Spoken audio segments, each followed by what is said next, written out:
Senhor, muito, muito obrigado por essa manhã tão preciosa que podemos experimentar como igreja na Tua presença. Não por sermos algo, nós acabamos de cantar, que somos sem Ti. Obrigado por esse reconhecimento. E obrigado, Senhor, pela Tua misericórdia, a Tua graça, que nos recebe, nos aceita em Cristo Jesus. Muito obrigado, Senhor, pela Tua palavra, que também o Senhor me ajude aquilo que o Senhor colocou no meu coração a transmitir e se o Senhor tem algo mais a dizer, que o Senhor seja livre, mas que o Senhor fale aos nossos corações e nós possamos sair daqui tocados, edificados e, Senhor, com vontade de viver a vida para o Senhor. Assim eu oro e peço no nome de Jesus. Amém. Amém. O título da mensagem hoje é Sansão, o homem que derrubou colunas, mas não dominou a si mesmo. É um homem que nos impressiona. Nos impressiona. E desde a escola dominical ele é assim o herói para muitos meninos. E eu, antes de entrar no tema, eu quero pedir que projetem as 3 imagens que eu coloquei lá. E ali nós temos a primeira. Temos 2 homens, são 2 homens. O da direita, puxa vida, assim é que eu quero ser. O da esquerda, não, o da esquerda, né? O da esquerda, assim é que eu quero. Musculoso, forte, onde ele passa, ele impressiona. O da direita, fraquinho, pouco grisalho já, não pode nem tirar a camisa, porque senão a coisa não fica tão bonita. O que atrai você? Como é que você gostaria de ser? Próxima imagem. Uma mansão. Uma casa tão bonita, e do lado uma casa de taipa. O que é que me atrai? O que chama a minha atenção? O que é que eu quero? Onde é que eu quero morar? Terceira imagem. Um carrão. Coisa linda. Do outro lado, um carrinho. Simples, normal, já tem os seus anos rodados. O que é melhor? O que é melhor? O que é mais nobre, o que é mais precioso em tudo que a gente viu? Na coluna esquerda é aquilo para o que a gente olha tanto. Na coluna direita, aquilo que a gente tenta evitar. Mas o que é realmente de valor? O que realmente importa? O que é melhor? Depende. Depende. Volte para a primeira imagem. Dos 2 homens. O homem da direita é um homem com caráter nobre. Eu não conheço eles. Mas um homem de caráter nobre. Um homem dócil. Um homem amoroso. Do lado esquerdo, um homem violento. Um homem bravo. Um homem perigoso. Próxima imagem. Casa bonita. E uma casa de taipa. Onde é que eu quero morar? Se a família te convidar para morar na casa, na mansão, ou a família da casa pobre, onde é que você vai morar? Depende. Provérbios diz, melhor é um pedaço de pão seco com paz e tranquilidade, do que uma casa onde há banquetes e muitas brigas. E o terceiro? Carrão, com o carrinho. O que está dirigindo o carrão fez 80 parcelas para pagar o carro, não conseguiu pagar as parcelas, está com um processo judicial e vai perder o carro. O que está no carrinho está andando feliz, porque o carro está pago. Está tudo certinho, com a sua família, sem dor de cabeça e sem problemas. O que eu quero mostrar com isso? Algo que é muito importante nós olharmos. E é nisso que eu quero colocar ênfase hoje, no caráter, na essência, naquilo que é mais profundo, naquilo que muitas vezes a gente não vê, mas que na verdade é o que é mais importante.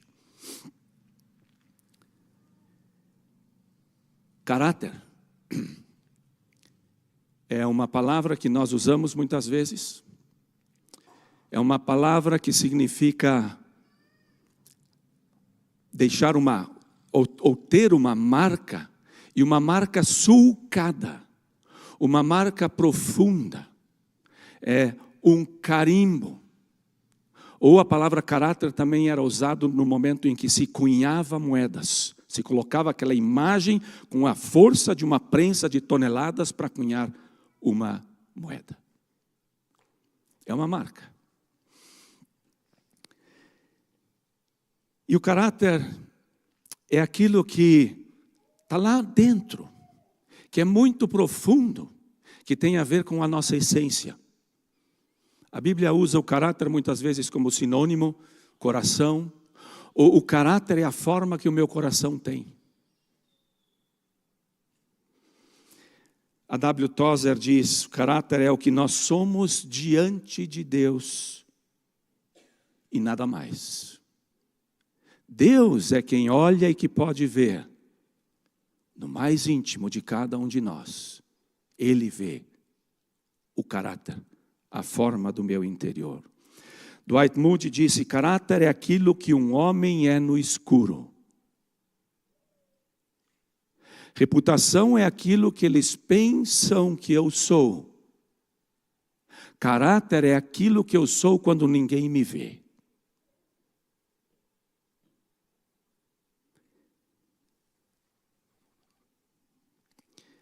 Gostei da definição de Otton Phillip, que disse, caráter é o conjunto de hábitos, atitudes, valores e princípios que de forma consistente determinam a verdadeira essência de um indivíduo. A verdadeira essência marcada pelos valores, os princípios, os meus hábitos, aquilo que eu vivo. É do caráter que brotam aquilo que, de alguma forma, eu sou. O bom caráter vai brotar algo bom, mau caráter o outro.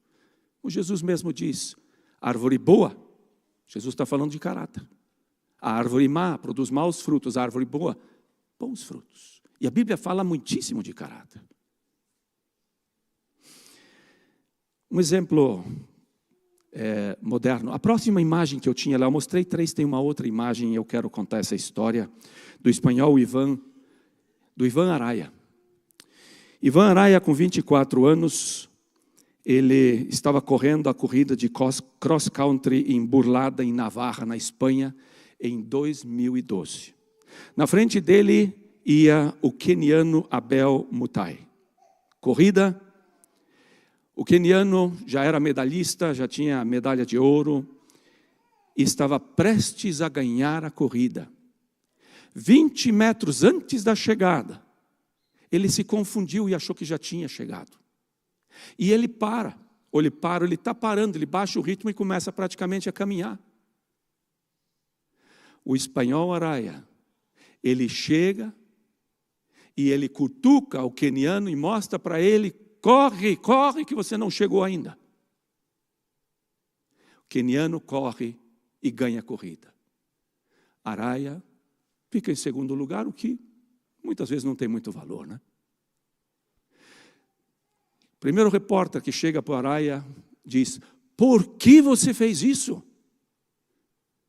O Araya perguntou, fiz o quê? Porque o Araya tinha caráter. Era um homem de caráter. Ele achou que o que ele fez era o mais comum que deveria ser feito. O mais normal a ser feito. E não simplesmente se aproveitar da situação, sair correndo, agora eu ganhei. No fundo, durante toda a vida ele saberia que ele não ganhou a corrida. Ele se aproveitou de uma situação E ele demonstraria fraqueza de caráter naquele momento, mas ele mostrou. Perdeu a corrida, não ganhou com a oportunidade que ele teve, mas ele mostrou que ele tem caráter. Nós aplaudimos, gostamos de histórias assim, elas nos incentivam. Mas isso deveria ser o nosso normal, né? Vivermos assim. E não nos aproveitarmos da situação. Isso é caráter. Vamos para Juízes 13, rapidinho. Ali no capítulo 13 nós temos um juiz sendo instalado em Israel. Semana passada o pastor Luciano fez uma boa introdução com relação ao livro de Juízes, né? Juízes eram, assim, líderes que estavam em determinados lugares em Israel e, em grande parte, Deus os levantava para libertá-los dos inimigos. Dentro daquele ciclo que Juízes tem do começo ao fim. O povo abandona Deus, o povo sofre, o povo clama e o povo recebe de Deus a resposta de oração através de um juiz que os liberta. O povo esquece de novo e o ciclo continua. E assim, durante mais de 300 anos. E Deus agora coloca Sansão. É incrível e é lindo, não tenho tempo, o tempo hoje é bem curtinho e por isso eu não vou poder entrar em muitos detalhes aqui na vida de Sansão e não vou também entrar tão profundamente, mas a primeira coisa que nós vemos é que Sansão tem pais piedosos. Para um encontro de casais, um tema muito bom é estudar um pouquinho o relacionamento conjugal e a vida do casal, Manoá e sua esposa. São exemplares, que gente linda. A esposa nós não temos o nome, mas ela era estéril. E aparece o anjo do Senhor. Quando aparece o anjo do Senhor no Antigo Testamento, praticamente sempre é Deus mesmo vindo e se colocando ali.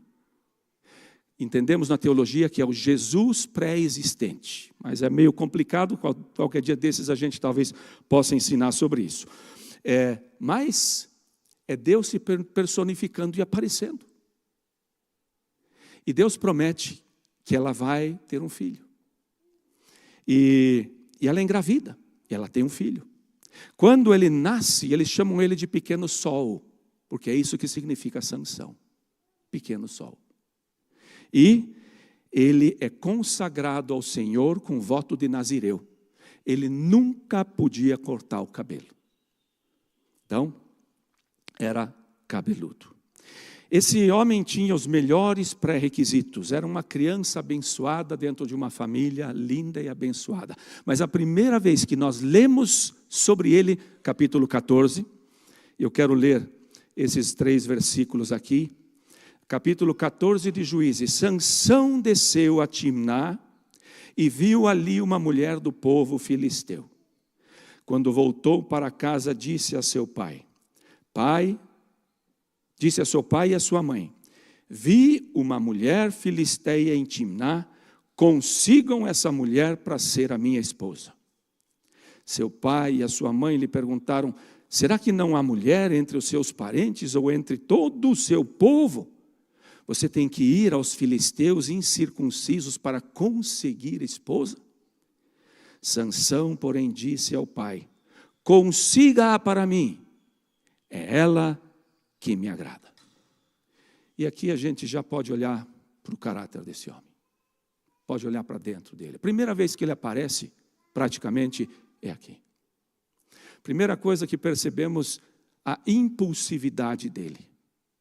Diz no versículo 1 ali que ele viu e consequentemente desejou, e na hora ele chega para o pai, porque eram pais que acertavam as questões do casamento, consigam essa mulher para ser a minha esposa. Inclusive isso aqui está em voz de comando, em voz de ordem, um desrespeito para o pai e para a mãe, não respeita nem pai e mãe. Ele ordena, eu quero, que nem uma criança birrenta no supermercado. Eu quero e vocês consigam isso para mim. Prepotente.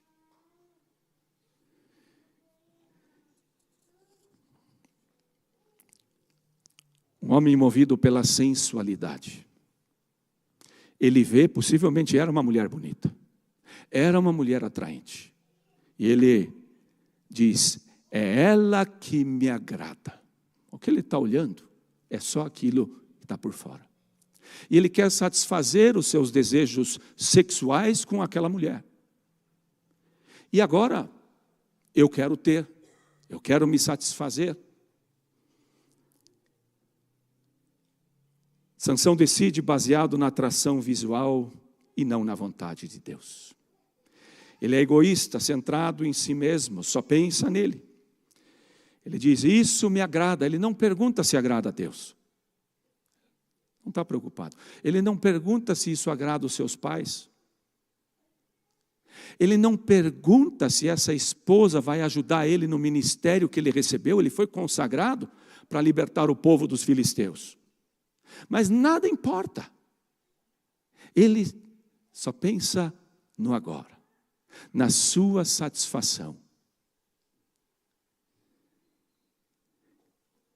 E ele também é resistente a conselho. Ele não é uma pessoa aconselhável. E uma pessoa não aconselhável é uma pessoa incorrigível. Você não pode dizer para ele alguma coisa diferente do que aquilo que ele quer ouvir. Você não pode dizer para ele, olha, isso aqui não é bom, a tua conduta não está em ordem.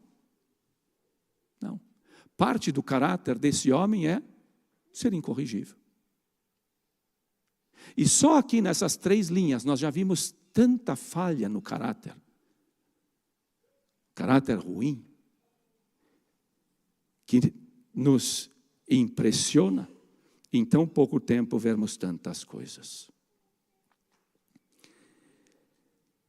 Quando nós olhamos para um outro herói da fé que está lá em Gênesis, José, que diferença tão grande, né? Enquanto Sansão era impulsivo, José tinha domínio próprio, marca de caráter, domínio próprio.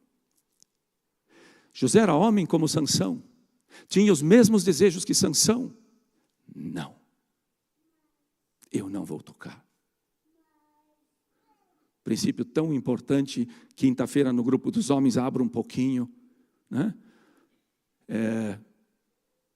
Jovens, rapazes, moças, guardem-se sexualmente para o marido e para a esposa. Não tenham relação sexual antes do casamento. É bom para vocês e honra a Deus. Agora, quem se deixa levar pelo impulso vai cair. José tinha domínio próprio. Sansão, uma sensualidade que o dominava. José, uma santidade que era a meta da sua vida. Caráter santo, puro. Sansão, egoísta, só pensava nele. José, pensa na desonra que ele traria a Deus. Pensa na desonra que ele traria ao Potifar se ele se deitasse com a mulher dele. Sansão não ouvia conselho. José não tinha ninguém para aconselhar. José estava longe da sua família. Ninguém estava vendo. Mas caráter é aquilo que você é quando ninguém está vendo. Quando você está na frente do computador e tem a oportunidade de entrar em determinados sites que te interessam muito. Como é que é o teu caráter? Quando você está sozinho, num lugar bem distante, você tem uma oportunidade para de alguma forma satisfazer os teus desejos. Qual é o teu caráter? José disse, como poderia eu então cometer algo tão perverso e pecar contra Deus? Que tremendo, um jovem exemplar. Não tenho tempo para entrar nas mais questões de Sansão. Talvez capítulo 14 só. É um homem cheio de ira e de vingança. Ele perde uma aposta, precisa de túnicas. Ele vai e mata 30 homens para conseguir a túnica. Depois, no capítulo 15, a esposa com a qual ele casou, porque ele casou com essa mulher, e ele depois abandonou e foi embora, mas depois ele quis se satisfazer e foi de novo para lá. O pai já tinha passado a moça para um outro, ou a mulher para um outro homem. Ele ficou tão irado, pegou 300 raposas, colocou uma tocha no rabo da raposa e soltou, para queimar todos os campos. Lógico, dos filisteus, não dos israelitas. E tudo isso movido, não realmente por Deus e pelo Espírito Santo, mas pela ira e pela vingança. Era um homem que era cheio de si mesmo, orgulho e vanglória. Quando ele matou 1000 homens com uma queixada de burro, ele fez poesia. Ele disse: com uma queixada de jumento fiz montões, com uma queixada de jumento matei 1000 homens. Eu matei. Um homem com muita autoconfiança, uma autoconfiança excessiva. Ele achava que ninguém podia derrubar ele. E sempre estava brincando com o pecado. Volta e meia ele estava lá nos filisteus. No capítulo 16 ele volta para lá, ele passa uma noite com uma prostituta, não tem problema. Qual o problema? E depois ele casa com Dalila, uma filisteia. E depois ele entrega inclusive o segredo da sua própria força. O maior perigo espiritual é acharmos que podemos viver sem vigilância, porque Deus já nos usou antes, ou está usando a nossa vida. Ele estava sendo usado, era forte, fazia muitas coisas, e não tinha freio. Como ele termina? Ele termina numa prisão, ele termina cego, ele termina girando uma pedra de moinho. O que derrubou Sansão? O que derrubou Sansão? Foi Dalila? Não. O que derrubou Sansão foi o seu caráter. Foi aquilo que ele, na verdade, não era. Aquilo que ele era e não devia ter sido. Isso foi o que derrubou esse homem. E ele morreu num ato de fé. E nos impressiona, inclusive, que Sansão apareça em Hebreus 11, os nossos heróis da fé. Em Hebreus capítulo 11, diz: que mais direi no versículo 32? Não tenho tempo para falar de Gideão, Baraque, Sansão, Jefté, Davi, Samuel e os profetas, os quais pela fé. É interessante que aqui ele está entre esses homens de fé. Ele cria num Deus invisível, sem dúvida nenhuma, num Deus poderoso. Ele sabia que o dom dele vinha de Deus, porque não existia um homem na face da terra que tinha essa força. A força dele não estava nos músculos. Sansão com certeza não era como aquele homem que a gente viu lá no começo. Ele era mais parecido com outro. Por isso impressionava. Era impossível que tivesse tanta força.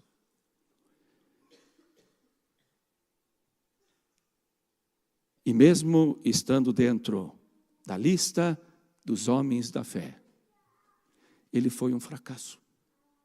E aqui está algo que é muito, muito importante nós tomarmos cuidado. Porque muitas vezes a fé, ela está ligada com aquilo que Deus opera através da minha pessoa, lá fora, aonde todo mundo está vendo. Jesus desce do Monte da Transfiguração e Jesus encontra os outros discípulos, porque ele desce com os 3 que foram com ele, e ele desce e os outros discípulos estão com um problema, não conseguem expulsar o demônio daquele menino. E aí eles perguntam, por que nós não pudemos expulsar o demônio? E Jesus diz, porque a fé de vocês é pequena. Vocês têm fé, mas a fé de vocês é pequena.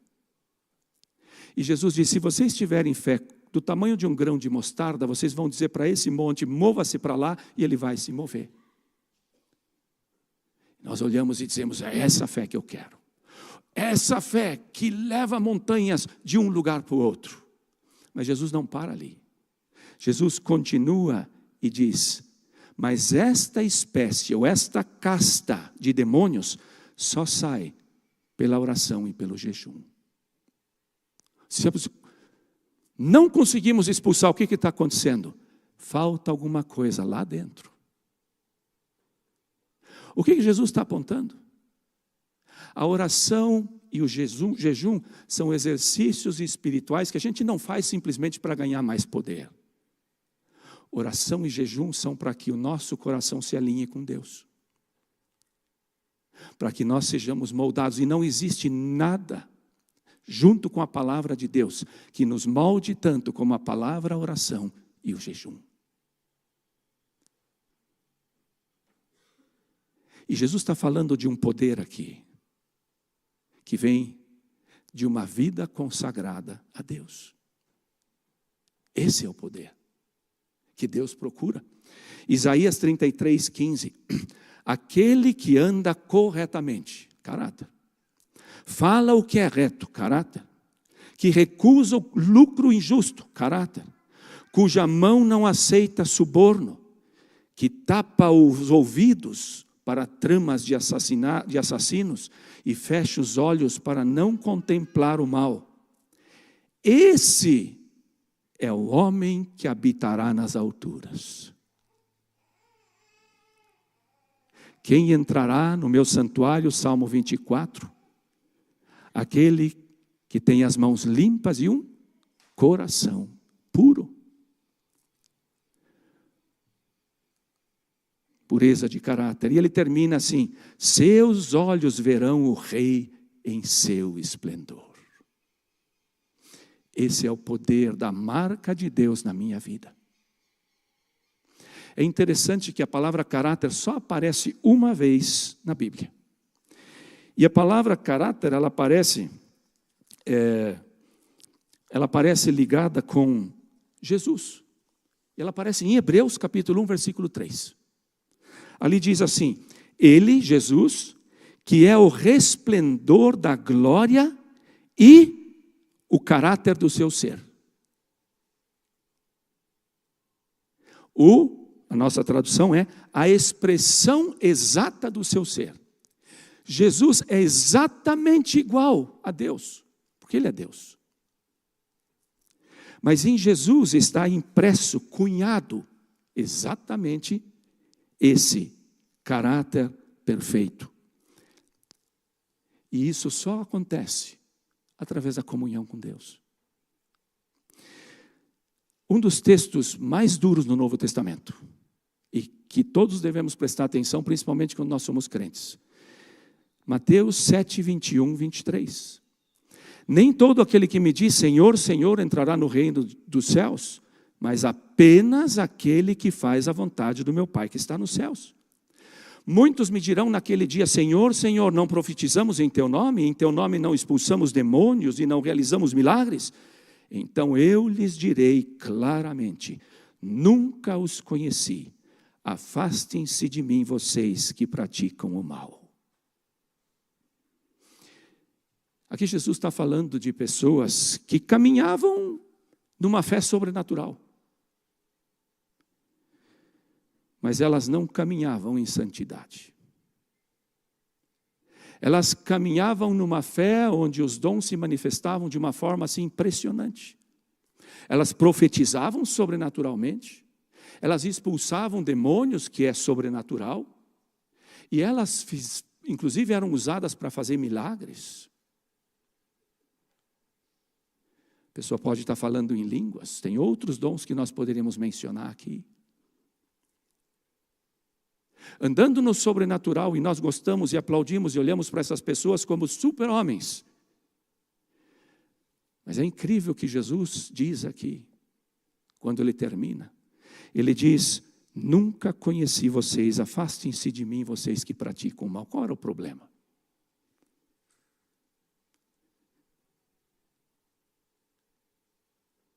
O problema era o interior.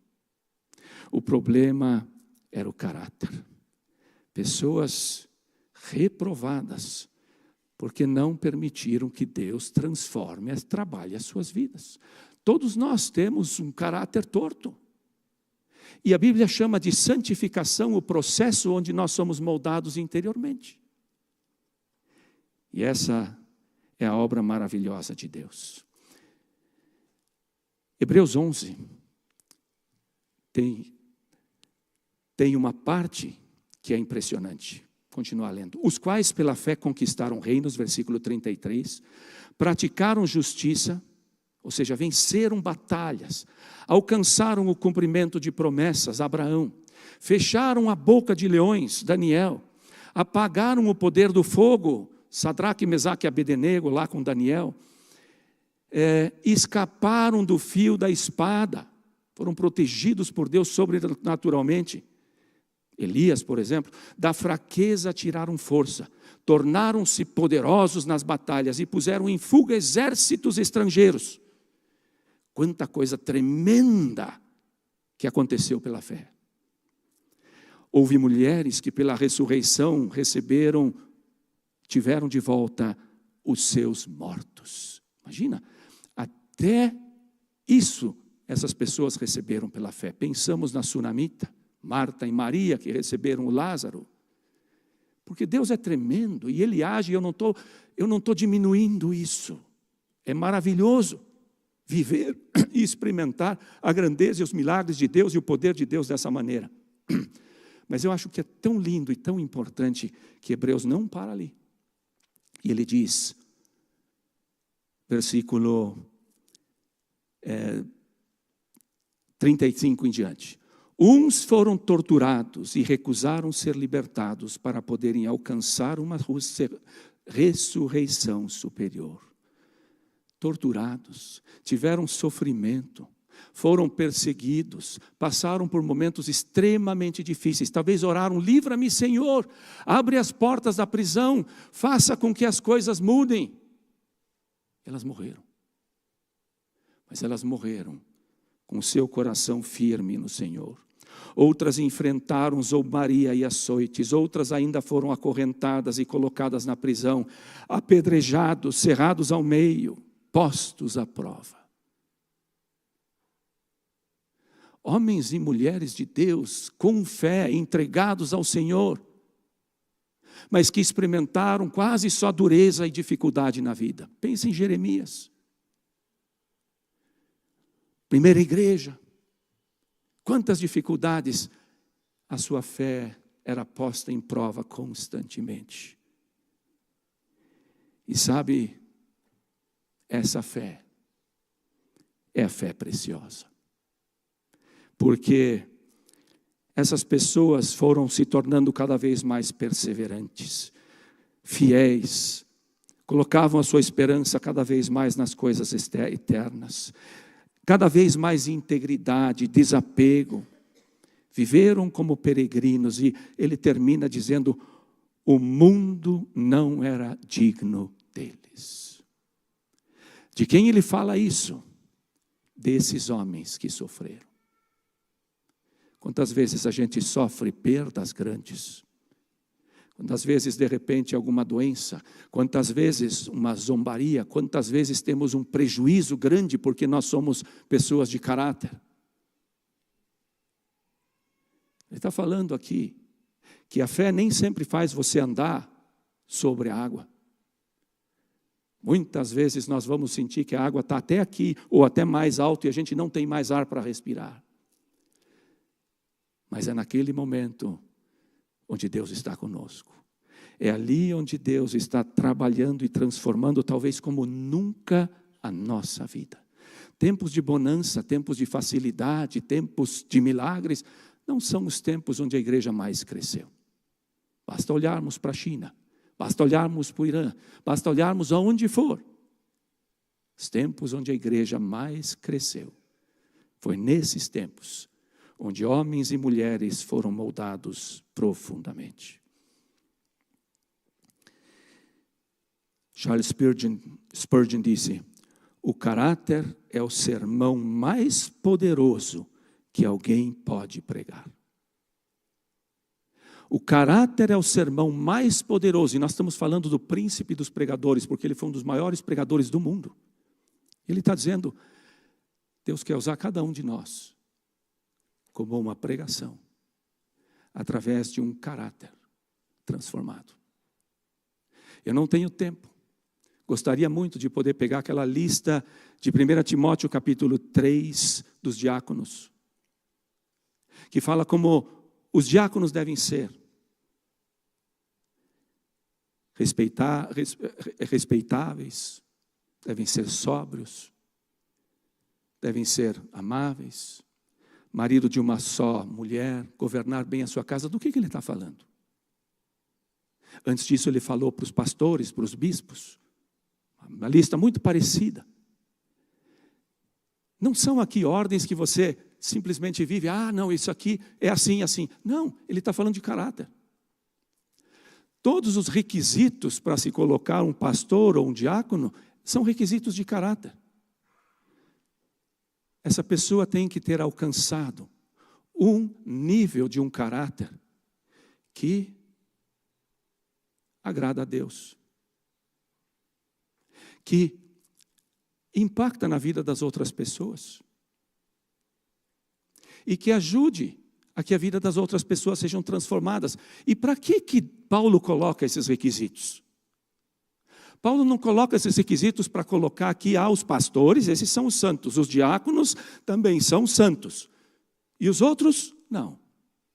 Os requisitos que são colocados ali em 1 Timóteo 3 e também depois em Tito, para os pastores, são requisitos para que os líderes vivam isso, para que toda a igreja chegue a viver aquilo. Aquela lista é para todo mundo, para cada um de nós. É uma lista para a qual nós olhamos e dizemos: Senhor, aqui eu estou errado. Me ajude nessa área, eu quero melhorar.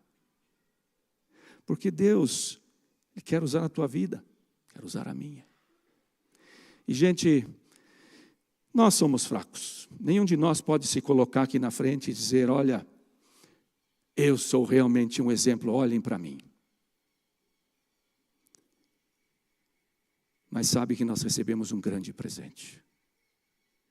E cantamos muito sobre isso hoje. E é o Espírito Santo. A presença do Espírito Santo, o Espírito Santo prometido lá em Joel e derramado lá no dia de Pentecostes, 50 dias depois da Páscoa, ele desce e transforma aqueles 120 discípulos que estavam ali reunidos. E o que é que nós vamos ver? O que foi mudando neles? A língua de fogo sobre a cabeça. Bonito. Mas o que foi mudando na vida desses homens e mulheres era o caráter. Lá dentro.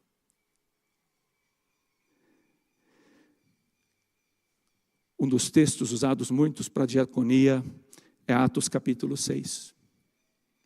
Tem um problema sério porque as viúvas dos gregos, elas estavam sendo negligenciadas segundo os judeus gregos. E os 12 se reúnem e decidem. E dizem para a congregação, para a igreja: escolham entre vocês 7 homens. E aí ele diz: de bom testemunho, homens provados, avaliados por outros, de bom testemunho, assim também como na lista de Paulo em 1 Timóteo 3, aos diáconos, provados, cheios do Espírito Santo e de sabedoria. Só isso. Não tem mais coisa? Não precisa. Não precisa. Porque se tiver só aquilo que está no meio, cheio do Espírito Santo, é suficiente. Porque uma pessoa cheia do Espírito Santo, ela é uma pessoa nascida de novo. Não tem como ser cheio do Espírito Santo se eu não nasci de novo. A pessoa cheia do Espírito Santo, ela é uma pessoa que reconhece na vida as suas falhas, os seus erros, e é humilde e diz: aqui, Espírito Santo, purifica, limpa, passa o sangue de Jesus e toma esse lugar. E toma esse lugar também. E toma esse lugar também. Essa é a obra do Espírito Santo. A obra de santificação. Homens cheios do Espírito Santo são guiados por Deus. E nós precisamos, mesmo tendo um caráter nobre e transformado, homens cheios de Espírito Santo vão parecer com Jesus. Quanto mais cheio do Espírito Santo eu estou, mais parecido com Jesus. Quanto mais cheio do Espírito Santo eu estou, mais caráter de Jesus eu tenho. E onde é que está o caráter de Jesus? Na Bíblia. Gálatas 5:22, que já foi mencionado na introdução. O fruto do Espírito, é isso que Ele quer produzir nas nossas vidas. É amor. Que eu seja uma pessoa amorosa. Que eu cresça no amor. Alegria. Não resmungando, mas grato. Alegre por todas as coisas. Paz. Alguém que não só sente paz, mas alguém que transmite paz. Bem-aventurados os pacificadores. As bem-aventuranças todas são caráter, é interior. Paciência, amabilidade, bondade, fidelidade, mansidão, domínio próprio. Contra essas coisas não há lei. É isso que o Espírito Santo quer cunhar, marcar na nossa vida. O ser mais parecido com Jesus.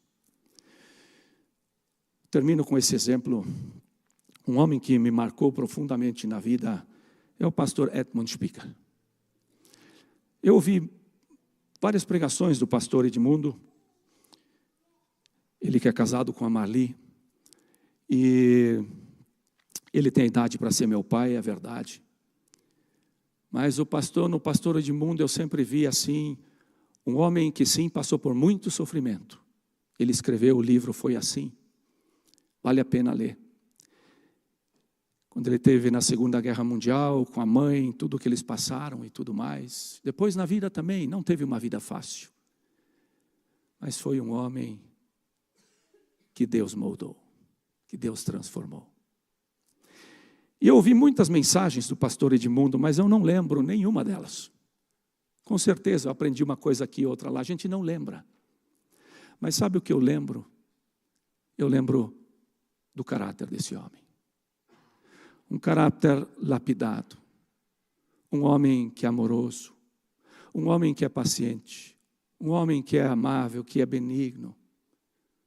Um homem que não cedeu a talvez tantas oportunidades que ele tinha na vida para se satisfazer. Porque esse homem viajou muito, um homem bonito, um homem elegante. Mas um homem que viveu com Deus. Que procurou viver sempre a sua vida cheia do Espírito Santo. E algumas vezes a gente tem se encontrado, mesmo aqui em Vitmarsum, sempre que ele vem a gente procura se encontrar. E quando ele está na tua frente, ele, mesmo tendo sido um homem que fundou a Rádio Transmundial no Brasil, que foi o secretário executivo da Rádio Transmundial no mundo, levou centenas de antenas para a Ásia, o evangelho ele foi para aquele lado. Deus usou esse homem de uma forma tremenda. Um homem que criou o ministério Champions Arise, né? Ministério de homens. E também o Fermata, que o pastor Luciano está trabalhando. Um homem usado por Deus como poucos que eu conheço pessoalmente. Mas quando ele está na tua frente, ele está preocupado com você. E a gente percebe essa sinceridade, essa humildade no coração, esse se importar de verdade. Isso é o que marca. Porque não só Cristo deixa uma marca nas nossas vidas, na comunhão com Ele, senão Deus quer usar você para deixar uma marca na minha vida. E Deus quer usar a minha vida e transformar a minha vida para deixar uma marca na tua vida. E essa é a dinâmica da igreja, através de um caráter transformado. Deixarmos marcas boas, preciosas, sulcadas na vida de uma outra pessoa. Termino. Caráter é mais do que beleza. Caráter é mais do que fama. Caráter é mais do que conhecimento. Caráter é mais do que talento e dons. Caráter é mais do que poder. Caráter é mais do que riqueza. E a pergunta: onde é que eu estou investindo? O que é que eu estou procurando? O que é que eu estou correndo atrás? É tão fácil nós olharmos para aquelas 3 imagens ali e nós sermos movidos pelo mundo, indo nessa direção. Não estou dizendo que você não pode ter um belo carro e um belo físico. Mas mais importante do que tudo isso, é isso. É isso. E que privilégio tão grande. Hoje, de novo, nós podemos chegar diante de Deus e dizer: Deus, eu tenho negligenciado. Eu tenho estado satisfeito com o nível que eu alcancei já no meu caráter. Já estou dentro de um padrão bastante bom. Não tem diácono e pastor que vem para me criticar. Não tenho medo quando eles vêm. Por quê? Não. Eu preciso continuar crescendo. Preciso continuar sendo lapidado. E que a nossa fé seja conhecido por um lado, sim, pelo extraordinário, ok? Mas principalmente pelo extraordinário que Ele faz no coração e na vida de uma pessoa. Isso é extraordinário.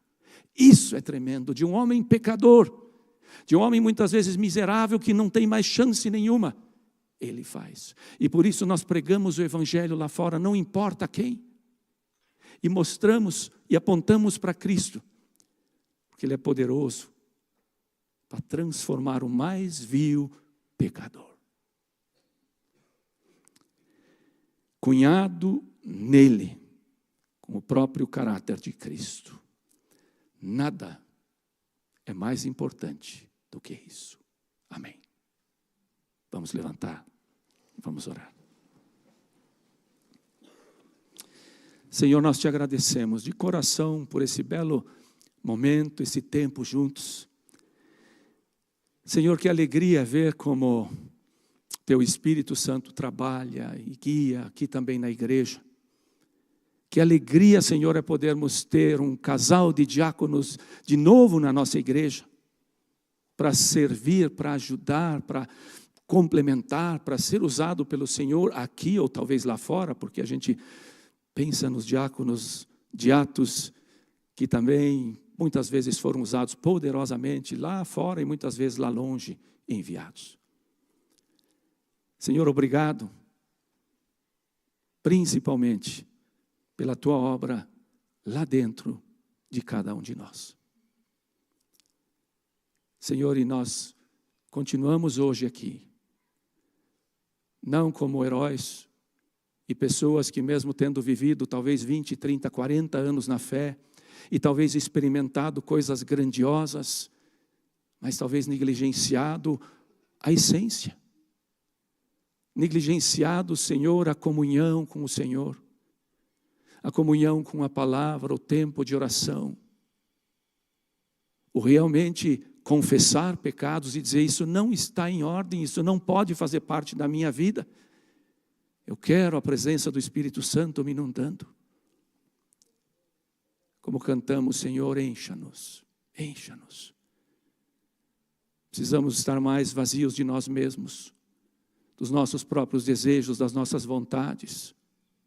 Parar de viver procurando os nossos próprios prazeres e aproveitando a vida e tudo aquilo que ela dá, para vivermos mais Cristo. Imprima, Senhor, em nós, cada vez mais o Teu caráter. Obrigado, Senhor, porque a obra e essa boa obra que o Senhor começou nas nossas vidas, te louvo e te agradeço, porque o Senhor a terminará. O Senhor a concluirá. Isso é maravilhoso. Apesar de todos os erros, de todos os escorregões, o Senhor não nos deixa, mas a Tua misericórdia se renova cada dia de novo. E o Senhor nos chama de novo para vivermos intimamente contigo. Ajuda-nos nessa semana a refletirmos e a focarmos naquilo que o Senhor foca. E a sermos usados pela tua imensa graça e bondade.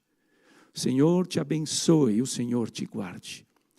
O Senhor levante o seu rosto sobre ti e tenha misericórdia de ti. O Senhor faça resplandecer o seu rosto sobre ti e te dê todo o fruto do Espírito. E te dê a paz que é sobre todo o entendimento. No nome de Jesus. Amém.